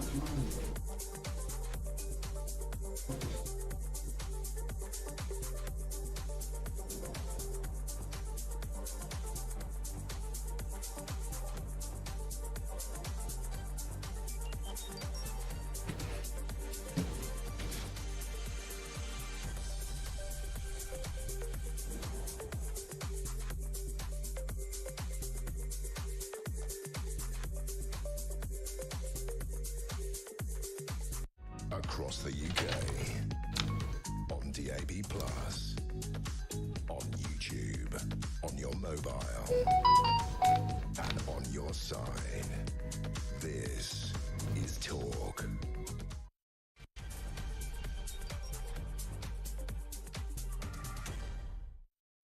Yeah, good afternoon. Coming up on 3 minutes after 3 o'clock. Welcome back to the home of common sense. We are rammed to the gills. There's a busy hour on the way. What are we talking about? Well, quite a lot, as you've been hearing. The alleged Chinese spy with links to Prince Andrew has now been named. We now know he is 50-year-old Yang Tengbo. This is after the anonymity order was lifted. We get more on that. Of course, we'll bring it to you here first, right here on Talk. Also this afternoon, Keir Starmer has come under fire for the apparent surrender squad that he's put into place, ready to drop Brexit for closer EU ties. This is to work on negotiations with Brussels to achieve the Prime Minister's bid for a reset of relations. Should we be suspicious? Is Keir Starmer up to no good? Is there tomfoolery afoot? Your thoughts on this, and have you changed your stance on Brexit as well in the last few years? We'll take more of your comments. Also this afternoon, the Home Secretary has revealed there is no set timeline for cutting migrant boat crossings in the English Channel. This is a key issue in the ongoing migration debate. She acknowledges the number is far too high and says it's a clear priority for the government. Well, clearly not, Yvette Cooper, because nothing is happening. And also this, I'm fascinated by this one, mysterious drone sightings over New Jersey and other US states have left residents concerned. Authorities are offering no answers at all. These drones have been spotted near military sites and sensitive locations and naturally has sparked some questions about their origin, their purpose. But officials insist they pose no security threat. So what are they? As investigations continue, pressure mounts for more information and action. We're live in the States later in this hour. Our lines remain open, of course, on all the subjects we're talking about. 0344 499 1000. So, the voice of doom, day 4. This is like bigger than the National Lottery now, isn't it? Without the millions of free pounds. So have another listen to the voice that we've been playing. All right, this is the voice. You heard it before the news. Have a listen. And the more or less positive results. I will be switching it off. If you know who that is, did you get it correct? These are some of the wrong answers. Charles Kenny, what are you talking about, Andy? Helmut Schmidt? No, says Peter. Olaf Schultz, says Graham. Klaus Schwab from TED and loads of others? No. Was it Jacques Delors? said Daniel. No. What about Donald Tusk? Suggested Steve. No. Which means we haven't got a right answer. It rolls over again. Day 5. I think it's the longest voice of doom we have tomorrow at around about 2:45. It will return. It will return. Oh, hang on. No, hang on. I'm being told. Ah, you see, it's gone 3:05. What time did you get this message, Jody? 3 minutes ago. We might have to just contact Ofcom just to see if we're allowed to allow this as a correct answer. Sometimes we get the correct answer and it goes outside the time frame, which means not only do we have to disqualify that person, we also fine them £7,000 for not being able to keep track of time constraints. However, thank you to Neil, who did correct. I knew somebody would get it. The correct answer was Gerhard Schroeder, as opposed to Schrody, which Jody, our producer today, said. I like Schrody. Hey, Schrody, how you doing? Meet Schrody, everybody. He said it just sounds like a Disney character, doesn't he? You meet Schrody? Gerhard Schroeder was the right answer. He, of course, was the previous. So we never did get to that. I think we have a brand new one tomorrow. Congratulations to Neil, who doesn't win anything other than the act of fame, if you might say. I got it on day 4. Amazing. New one tomorrow. Should we go back then to the Home Secretary? I am so intrigued by what is happening in our Home Office. We tend to, and I've said this so often, we almost gloss over these big numbers of hundreds of people crossing across the channel. And whether you come at this from a political concern or whether the humanitarian concern of this, potentially lethal, people have died making this crossing. It's grim, or whatever reasons you have on this one, it's grim and it's unacceptable. And yet the Home Secretary has said there's no timeline for cutting the crossing. Don't you find that strange? No timeline. It's a key issue, of course, getting this sorted. Speaking out amidst rising concern over the government's handling of the crisis, Yvette Cooper acknowledged the complexity of the situation. She stressed the numbers are far too high and said it's a clear priority for the government. But how clear is it? In a moment, we'll talk to the immigration lawyer, Ivan Sampson. First, Henry Bolton, International Border Control expert. Afternoon to you, Henry. Hi, Ian. Hello. Nice to have you with us. I was trying to notch it up in my head how many times we've talked about this, you and I, and over how many years. I mean, it goes back probably a decade since it started, really, and we've discussed it for hours and hours over that time. Nobody apparently, this is the Gordian knot of all contemporary problems, neither the Home Office, anybody else's Home Office, France, the Navy, that nobody can solve this. We can do lots of things. We would stop 700 people climbing over the gates at Heathrow if that happened, but we cannot, for some reason, stop people crossing the channel illegally in boats. What the heck is going on? Yeah, the reason for that, Ian, is that we seem to have a government and a civil service, a whole sort of public administration that is totally incapable of doing thinking about things in a terrible phrase, I know, but in a joined-up manner, cause and effect. And there are also Yvette Cooper's absolutely right when she says this is highly complex. The problem is the government has said that it's going to do X, Y, and Z without figuring out that complexity, without understanding it, without mapping it out. And that's where successive governments have failed in this. They think they can do one thing. Now, we've all heard this government say that they're going to smash the gangs. Well, they've been doing, I don't know how many trips. Yvette Cooper's probably done as many trips to Europe to try and talk to law enforcement people over there as I've talked about this whole problem with you.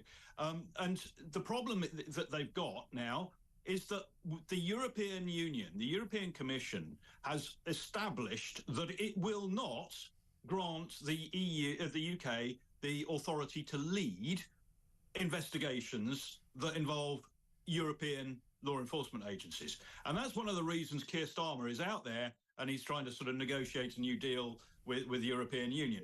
It's not going to work without significant sort of give on our part in other areas, such as fisheries and so on. We could talk about that whole sort of negotiation ad infinitum. So you think this is intrinsically linked? Unquestionably.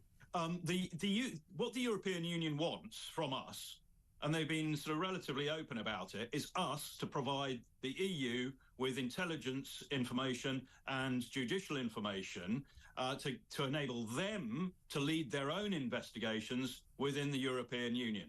They will not allow us to lead those investigations. So we've got a bit of a conundrum. The second thing is the European member states are already highly dissatisfied with the quality of judicial information we give them. So if they arrest somebody that they know is wanted by us, they're having a problem prosecuting that person successfully in their own countries because we're not providing them with the evidence that they need to sufficient quality and in a timely manner. And that goes back to another problem we've got. It's all these things are connected, are the appalling state of our judiciary and our courts, and how they're slow for Brits in the UK. So, the European Union is highly dissatisfied with the way that we're providing stuff. So they don't want to do a deal which means that they're going to give us more responsibility within their own territory. It's not going to happen. So the government, in other words, Yvette Cooper not being able to give a timeline, well, that's because she can't, because all of the things that the government wants to do, they have no plan for, and they haven't mapped out all of those interconnected elements that they've got to work on concurrently as one program, if you like. So this is going to continue to evade. A solution is going to continue to evade this government and any other government, any other political party, whether it's Conservatives, whether it's Labour, whether it's Reform, whoever it is. If they fail to map this out and really go into the deep detail of cause and effect, it can be done. Absolutely, it can be done. It's been done in other parts of the world. Yep. It's just that we've got a government and a public administration that seems incapable of it. Stay with us, Henry. Ivan Sampson is with us, the immigration lawyer. Ivan, where do you sit on this one? I mean, obviously you represent people in this world. Can it be done? Can we stop it? Henry says it can, but there are political reasonings behind not accelerating or not doing anything about it. Well, Henry's right. One thing, there's going to be horse trading. Look, the people who can stop migrants from crossing the channel are the French. It's their border. If they wanted to, they could stop it. No, they don't, despite the fact that we gave them £500 million of taxpayers' money to do so. And they haven't been able to do that. I mean, you've got to give credit to Yvette Cooper because she's being honest about this. She said, well, we don't know how long it's going to take, and we're not sure how we're going to do it. The reality is if you look at Syria, what's happened in Syria, what's really motivated people to go back to their country is when the conflict ends. And if you look at the number of asylum applications or people crossing the channel, and it's a direct correlation with conflicts around the world. It's just a reality. Now, what's interesting is that Yvette Cooper, while she was a Shadow Home Secretary, she said she would tackle this problem by having safe legal routes. And I noticed that she's forgotten all of those promises. And to give you an example, the resettlement scheme for those in conflict zones in 2023, latest figures we had, we gave 525 grants of people who applied from outside the country. Now, the way we need to do it, we need to come out the Refugee Convention. It doesn't work. It certainly doesn't work for the UK. We need to have our own set of laws, and we need to look at the correlation between the Refugee Convention and the European Convention on Human Rights. I think we need to accept a certain number of people coming to the country. We're a compassionate, caring country who's offered protection to hundreds of thousands of people over many years. In 1999, we had 100,000 Somalis come over. Those asylum applications were decided within a matter of a few months. Why can't we do it now, some 25, 30 years later, and we can't do it? Isn't that bizarre? Henry, I'd imagine, similarly, you probably agree with much of what Ivan had just said there. I do, and I think, there's one thing that I disagree with. Look, a proportion of these people have originated from sort of countries where there's conflict or drought and so on. But many others haven't. Many others haven't. They are clearly economic migrants. If there was nothing else to it, they've already been in the European Union. They're making a choice. Now, it can be argued that they are permitted to make a choice once if they're fleeing conflict. But I know it's largely been dealt with. but the Albanians are still a very good example of the fact that many people try to make it to the United Kingdom who are not from such countries. They are from peaceful countries where there is not such an issue as there is, for example, or has been in Syria. So we've got to get that right, and we've got to acknowledge that there are people move for different reasons. And one of the reasons I've always advocated we should go after the organised criminals is that at many points of origin, whether it's in Albania, whether it's in Syria, whether it's in Somalia or Sudan or wherever, much of this movement is actually encouraged by organised crime. If they can like a travel agency, if they can market the opportunities in Europe and the UK to sort of ignorant, naive people on the ground in these countries and get them moving, then they're making money out of that. So there is a need to address that element. But essentially, what I've said, I think, still stands, and I think I would agree with me. We've got to deal with legislation, as he points out, but we've also got to deal with the push factors, why people leave these areas, and it's not all the same reason. We need bespoke solutions for that. We've got to deal with why they want to come to the United Kingdom, and we've got to deal with the facilitation and encouragement of that movement between those 2 points, the point of origin and the point of destination. Yeah. If we don't do that, and we've got to pull all of the various assets of government together, this is not just a Home Office thing. Who runs our ports? Well, bizarrely, it's not a port authority, or it's not even the Department of Transport. It is, in most cases, the local authority. We've got 63 different local authorities who all do their own thing at a variety of ports. It's absolute chaos. There is no other country on this planet that has such a disjointed method of managing its borders. It's chaos, and it needs a sort of clean piece of paper. Indeed. And Ivan, just finally on the point that Henry raised there about, who these people are that are coming across boats, as has been said already, if somebody's in desperate need, then, we've always had a good, proud history of being able to assist, but there is a very real suspicion that a lot of these people are clearly not. I mean, you can base that on, firstly, some of the countries that they've come from. We've had Vietnamese, we've had all sorts of people over the years. So there's that. And then there's also the very real fact that if you've travelled through 12 very safe countries because someone's, put a price on your head or you're about to die, then would you really go for the sort of a la carte option and start shopping around when you've just, literally escaped death? What is your reading of how many people on those boats are genuine refugees? Well, the data, I can give you Migration Watch's data, a organisation that Henry knows well. Between 2018 and 2024, 93% of asylum decisions were made by the 31st of March 2024. Of those, 3/4 were deemed to be genuine asylum seekers. So we know that the vast majority, and this is Migration Watch's data, of the national statistics data that we have, most of them are genuine. But look, we can't take everyone. We cannot. There's 80 million, but we've got to take our fair share. With regard to the pull factor, the Director Inspectorate of Border Force, he published the data, did a survey on why people come. 3 reasons. 1, English, that's the common language. 2, they've got family here. That's another pull factor. And 3, the most important is they think we're a decent, law-abiding country which complies with the law. I'm afraid France, Italy, Spain, not so much Germany, but they do not properly apply the convention, and they refuse people indiscriminately and remove them across the border. We don't do that. We treat people fairly, compassionately, and in accordance with the law. And some would say that is the wrong approach, based on what we've been seeing. Listen, gents, I know, Henry, do you want to come in very quickly on something that Ivan just want to say the fact that so many people are granted asylum doesn't mean to say that they are actually deserving of it. We know that the assessment of the claims is very thin. We know that sometimes it's accelerated. The fact we've got a problem with our entire system, including that element. All right, on that point, Henry, thank you. Henry Bolton, international border control expert. Ivan Sampson, immigration lawyer, with us on the programme. There was a lot of, commonality, I think, in what both of them said there. I think what we all recognise is it's flipping chaos. It's a mess and it can't carry on.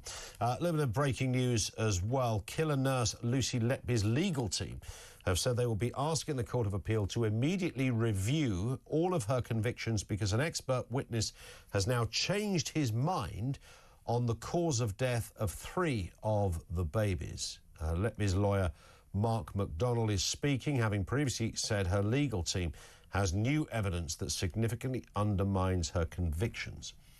Of course, we will fully update you on that if we get more information. We're going to take a brief pause. Back with more from you in a few minutes. Lots of comments. We're talking Ed Miliband's solar panels, for God's sake. They've found their way onto our agenda. I swore we'd never talk about this again after last week. But they're back in there. And, of course, what is Keir Starmer doing with Brexit? And have you changed your stance on Brexit as well? More from you on the way. 0344 499 1000.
We gave away, I think of the 1,750 odd licenses for fishing in the Channel, over 40% have gone to the European Union.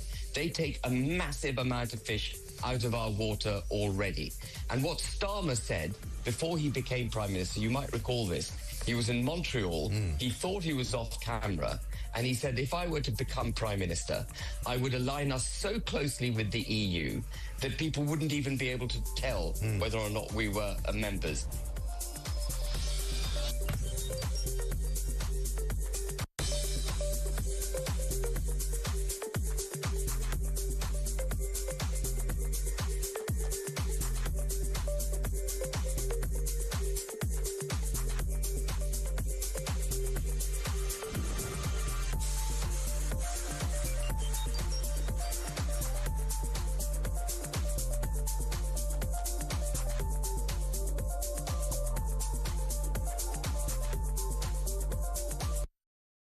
Across the UK, on DAB+, on YouTube, on your mobile, and on your side. This is Talk. Let's go back to it. George says, George in Blackpool, I've changed my opinion on Brexit since July. I was a hopeful Leave voter. Now I'm absolutely convinced it was the right decision for me. I hope I live long enough for Nigel Farage to be Prime Minister. Finally get it done correctly. Chris in Newbury, back to Ed Miliband, says, so let's theorise that Ed Miliband's fanatical climate policies destroy the UK economy. Let's say he would cost us $500 billion in the economic impact. What's the worst that could happen to him? He loses his seat, that's it, no consequences at all. Oh, sorry, he would get a job working for a climate lobbyist or other charities. He has the IQ of a heat pump, and we all pay for it, says Chris in Newby. The bit that always fascinates me, and I always say this to the kind of those that accuse, it was the Tories mostly, of being in denial of climate reality and change and all the rest of it. And I'm thinking to myself, well, they don't want to, none of these people want to go down in history as the person that did nothing, do they? I mean, let's say the planet did burn to a cinder inside the next, 50 years. Well, let's say we get genuine warning of it inside the next 30. These people, Rishi Sunak, Liz Truss, Theresa May, they're all alive, Tony Blair, and probably still will be. They don't want that to be their legacy. So if it was as urgent as Ed Miliband is saying, all those people would have done something. Simultaneously, Ed Miliband, he's going to be rumbled very quickly on this one. He will be rumbled as being responsible for the greatest example of political mismanagement, some would say bordering on the criminality, just by dint of the numbers involved. That would be his legacy. Now, friends of Miliband will go, well, why would he want to put his name to that? Yes, he will get a good gig at a charity, as Chris says, but his credibility will be so shot. I mean, it would be, like having Del Boy on a talk show or on the news. You just wouldn't, it would be like, man alive, he got it so wrong. And of course, Ed Miliband's not working on his own. There's a whole government doing this. Let's go back to your calls. This is Henry in Bolton. We had Henry Bolton, now we've got Henry in Bolton. How are you doing, Henry? Well, I'm actually hi, Ian. I'm actually just outside Brighton. All right, not a problem. But yeah. Anyway, Brexit. I voted to remain. Now, I didn't really know what I was voting for, and let's just say I've grown up a lot since then. Okay. And now, if the vote were tomorrow, I would vote to leave without doubt. And it occurs to me that, the European Union it feels like it's kind of morphed out of the Third Reich. It's like the Third Reich never went away. And one could argue, actually, that the Roman Empire never went away. And anyway, that's maybe a better example in a curious way. Yeah. But, it's like nature abhors a vacuum and all that, and with all these sort of big groups like NATO and, dare I say it, WEF, and, they want to just, globalise. What is the... Yeah, and that's the bit that I'm sure if you sat down and had a... There's got to be one of these sort of global characters that's an all right person, right? That you could sit down and have a pint with. And they would probably go, yeah, I genuinely believe that the world rubs along better if we have more global agreements. It's a no-brainer. That would be their heartfelt thought. Yeah, but I do also think that others have got sort of slightly iffy reasons. And who gets it? Who gets to be in the big club, and who gets to not be? Do you know what I mean? Well, the trouble with big clubs as well, they have an ambition, and that is to get bigger, isn't it? So, every time, I always say about the United Nations, if you went to New York and chopped 12 floors off the United Nations, no one would ever notice a single bit of difference. Quite. Nothing would ever happen. You look at all of these, what are they called? World Health Organization. I get on paper, of course we understand why you'd have a World Health. It makes sense, all right? You've got famines and disease and all sorts of things. There's a global interest in that. Then you look at check out their website, see how many people they employ in this thing, Henry. It's astonishing. Yeah. You think, hang on a sec, I looked at when I was a kid, the World Health, it's like a charity, like the Red Cross or something. But it's much more than that. These people are paid massive salaries, massive power. They're ferried around in chauffeur-driven cars. They get first-class travel wherever they go. They're running a health organisation, really?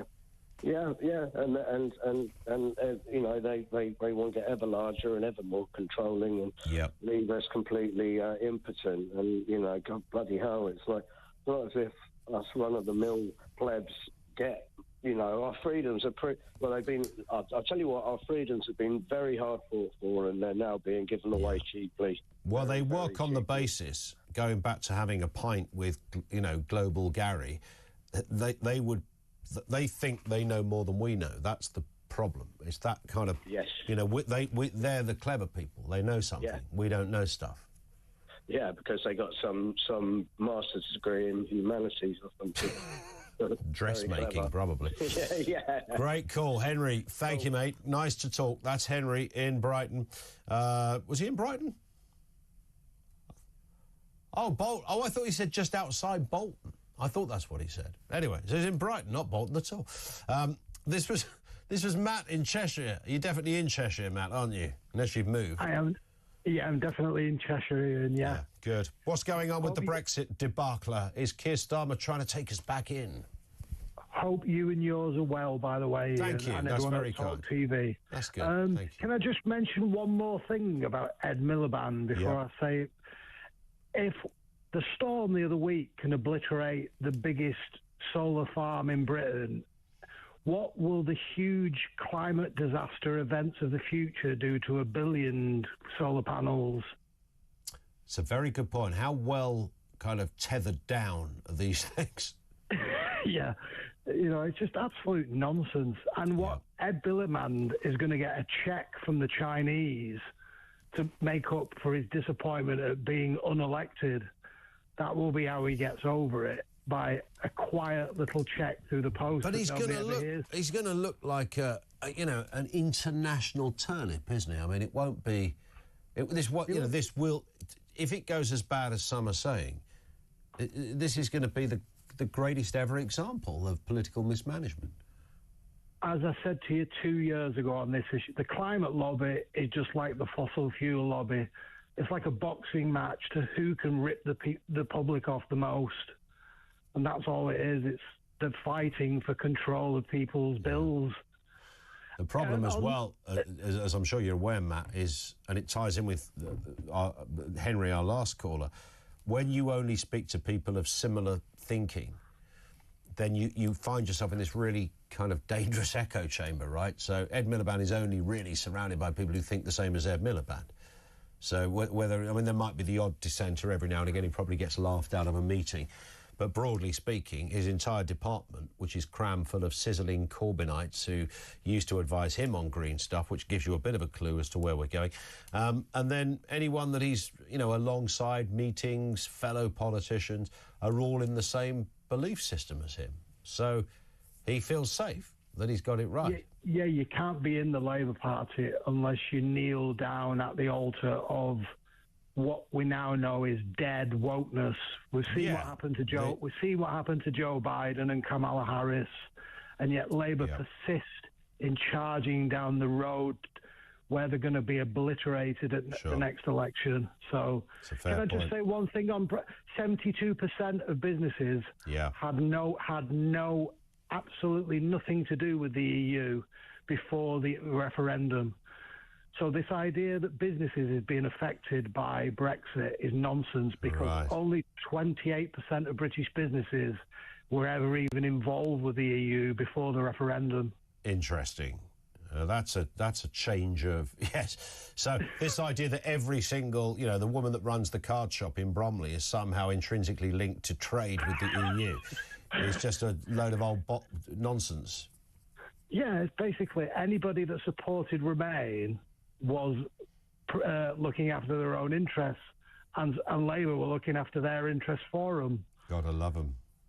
Gotta love them. Great call, Matt. Thank you very much indeed. Matt in Cheshire. More from you on the way. 0344 499 1000. Plus, we're going to find out in a few moments what is going on. You know, these drones, these weird drones around sort of security places and military bases that are spotted around the US at the moment. There's been loads of these. So I think even ABC went out and filmed one of them. It's not like it was on a shaky smartphone. This was, properly filmed. What is it up there? The government are going, no, it's nice, they're all fine. Well, it ain't fine, is it? It's just like these weird things. What are they? We'll cross over and we'll speak to one security expert in the United States next here on Talk.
Across the UK.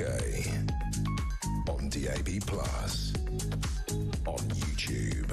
On your mobile. And on your side. This is Talk. It is Talk 0344 499 1000. Now let's look at these mysterious drone sightings. Is somebody trying to make contact with planet Earth? New Jersey and other US states have left residents concerned. Authorities are offering, well, frankly, very few answers. These drones spotted near military sites and other sensitive locations have sparked questions about their origin and their purpose. But whenever anybody asks, the Pentagon, they go, no, everything's fine. It's fine. There's nothing to see here. What's all these things in the sky then? As investigations continue, pressure mounts for more information and action. Let's speak to US security expert and author of Why National Security Matters. This is a memoir. Asha Castlebury-Hernandez is with us. Asha, good afternoon to you. Good afternoon. Nice to have you with us. Listen, this is like blowing all of our minds, right? I'm looking at stuff. We're used to seeing on social media some people either messing around with, one or two filters or a few special effects, because iPhones can do anything these days. And we're used to people just making stuff up. But there is clearly something a bit strange happening in New Jersey and elsewhere. What's going on? Yes, there has been a proliferation of drone activities in this tri-state area that are just operating in the airspace. And what has happened over time is that the activities have just, again, been ongoing, provoking concerns, definitely from local and state officials, to where that is creating more and more paranoia. Now, the unfortunate piece to this is that the state and local officials can't necessarily do anything to, shoot down these drone activities. It's really all dependent on the FAA. So there's a lot of coordination, information requested from the state and local officials to the federal government, requesting or asking or inquiring about what is this exactly, and are these drone activities foreign related? Are they foreign objects? And let me go back to the word paranoia, to the point where they're being mistaken sometimes for manned aircraft, and they're not necessarily these foreign objects. So again, the unfortunate piece to this is that the state and local level cannot do anything about it.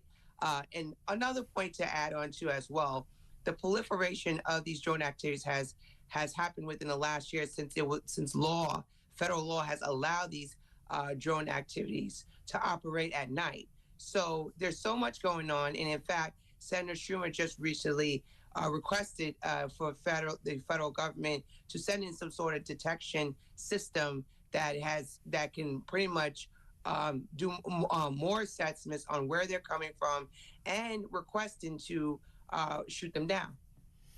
It's interesting, because we know we live in a world where drones exist. Amazon are now delivering stuff on drones. I think Starbucks are going to be dropping your cappuccino off at the office via a drone.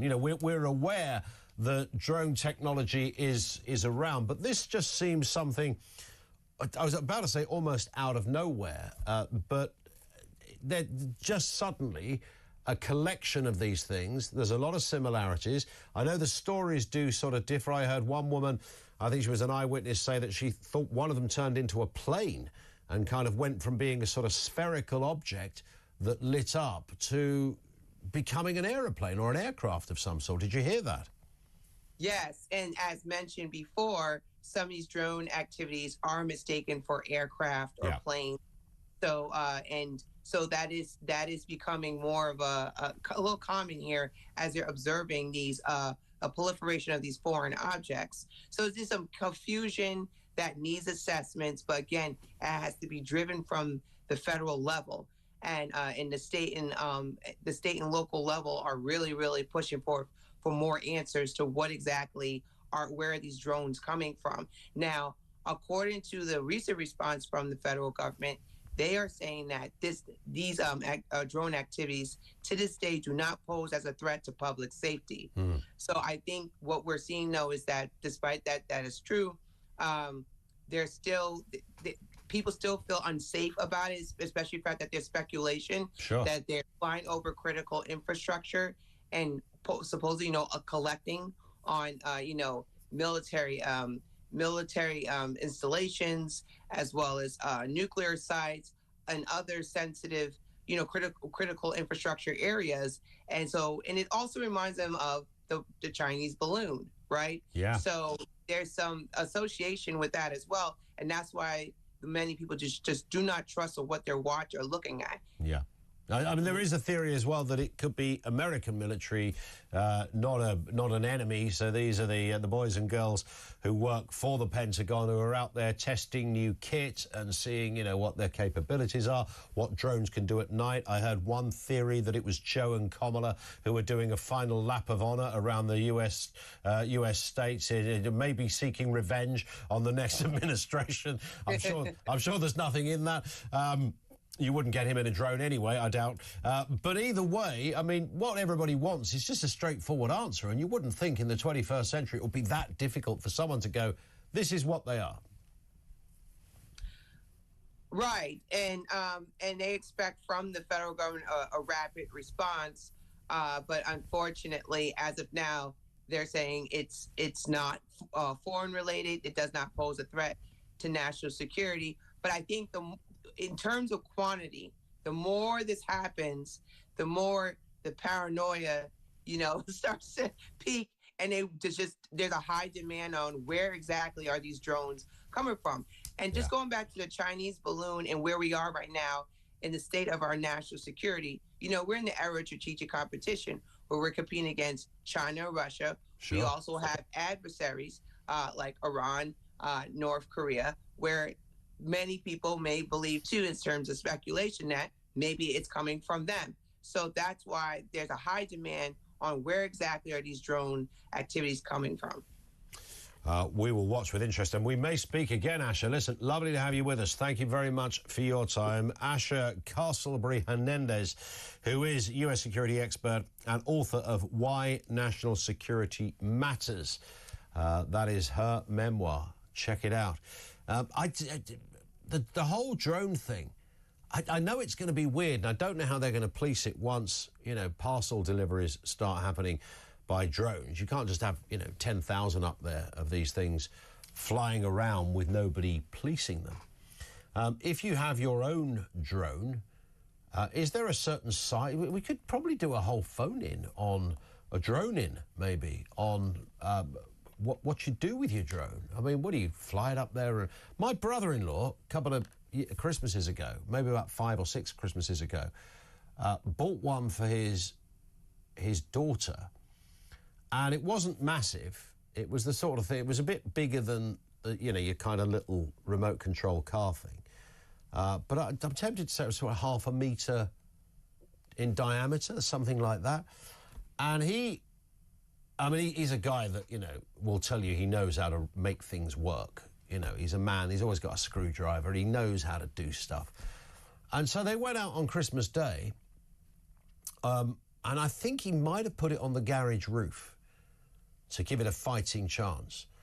And the whole family stood around while Al got his remote control working. He checked he had the propellers working, he checked he had the right power.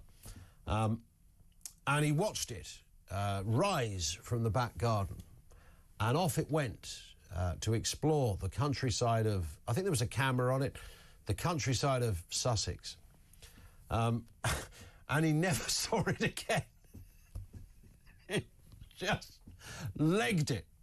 Never to be seen. He's going, look, I've still got a signal. I've got a signal. It's brilliant. Look, I can see. Oh, is that the A20? Seems to have gone. Disappeared. Lasted about an hour, that thing. I reckon there's loads of people that have got to, or the thing just crashed. And you've got to be really careful with one of those crashes on your head. I mean, I'm not sure. I can't work out why these things are just, you can just buy one and fly it. But you kind of can. Say again, Dave? Oh, you do? Dave, Dave, who's on the desk today, tells me you do need a licence for one of these. Yeah, but you can just buy one on Amazon, can't you? And try and get away with it. Oh, you've got to be careful what you're doing. Must be people having drone wars as we speak. It's a funny, changing world we're living in, kids. Watch this space. What happens in the US, though? Any further detail on that? And it could be nothing, but it does look like a collection of things happening simultaneously. 0344 499 1000. We're going to go back to your calls next on Talk.